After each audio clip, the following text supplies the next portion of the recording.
شراب پیے تو بیٹے کا باپ کو منع کرنا فرض ہے؟ جی منع کرنا ہے، کوئی لڑائی تو نہیں آپ نے کرنی. اگر تنگ آ کر منہ سے کوئی بات نکل جائے تو معافی مانگے. جی وہ قرآن میں آیا ہے کہ اگر کوئی اس طرح کا کام ہو جائے، سورہ بنی اسرائیل میں آیا ہے کہ ماں باپ کو اف تک نہ کہو. لیکن اگر کوئی بشری تقاضے کے تحت کوئی ایسا معاملہ ہو جائے گا تو اللہ تعالیٰ رجوع لانے والوں کی توبہ کو قبول کرتا ہے، لیکن وہ پھر آپ معافی مانگ لیں. باقی یہ کہ سمجھانا ہی آپ کا فرض ہے. آپ جو رسپانسبل ہے نا جی وہ اپنے بیوی بچوں کے ہیں، یہ ذہن میں رکھیں.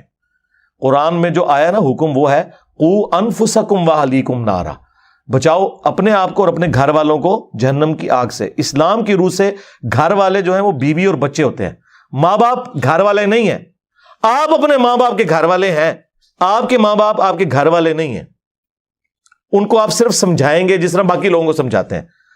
بائی فورس بیوی بچوں کو. الرجال قوامون علی النساء، مردوں کو ہم نے عورتوں پر حاکم بنایا ہے. بخاری مسلم دونوں میں حدیث ہے کہ تم میں سے ہر شخص نگہبان ہے، اس سے اس کی رعیت کے بارے میں، سب آرڈینیٹس کے بارے میں پوچھا جائے گا. پھر نبی علیہ السلام نے فرمایا حکمران اپنی رعایا کے اوپر نگہبان ہے.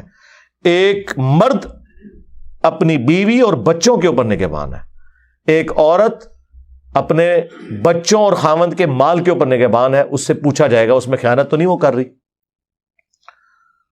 یہ آپ نے کرنا ہے. ابو داؤد میں حدیث ہے کہ جب بچہ 7 سال کا ہو جائے اسے نماز پڑھنے کا کہو، جب 10 سال کا ہو جائے نہ پڑھے تو اسے مارو، لیکن ان کو وحشیوں کی طرح نہیں مارنا، آپ ڈانٹ پلانی ہے اور اس کا بستر بھی الگ کر دو. تو یہ حکم ہے. اس طرح کا جو بائی فورس والا معاملہ ہے نا وہ آپ کا بیوی بچوں کے اوپر ہے، وہ آپ آخری درجے تک کوشش کریں گے. لیکن اس میں بھی آپ نے یہ نہیں ہونا چاہیے کہ لوگ خود تو نماز پڑھتے نہیں ہیں اور بچوں کہتے ہیں نماز پڑھو. کیڑی نماز پڑھو لو؟ بچے تو بندروں کی طرح ہوتے ہیں جی، فالو کرتے ہیں. اگر ایک ماں نماز نہیں پڑھ رہی اور بچوں کو گھر سے بھیج دی ہے نماز پڑھنے کے لیے تو نماز پڑھنے تو نہیں جائیں گے، وہ کھیلنے ہی جائیں گے. ایک باپ جو ہے وہ ڈانٹتا ہے اپنے بچوں کو نماز کے اوپر، خود وہ پڑھتا کوئی نہیں ہے، تو کیا اثر ہوگا؟ یہ بھی ذرا دیکھنے کی ضرورت ہے نا کہ آپ خود کتنا دین کے اوپر چل رہے ہیں.